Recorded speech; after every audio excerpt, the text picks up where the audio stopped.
Hello everyone, how are you? I am Akrash, your teacher here, and I will teach you different questions and their answers. So I welcome you on classtheta.com.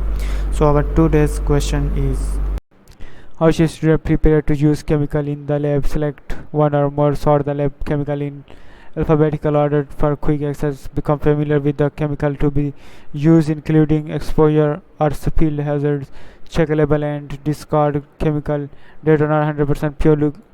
Look at the spill kits and understand how they are used and answer the question. Students should prepare to use chemical in the lab by becoming familiar with the chemical to be used, including exposure, spill hazards, checking labels in the discarding chemical data 100% pure, locating the spill kits and understanding how they are used.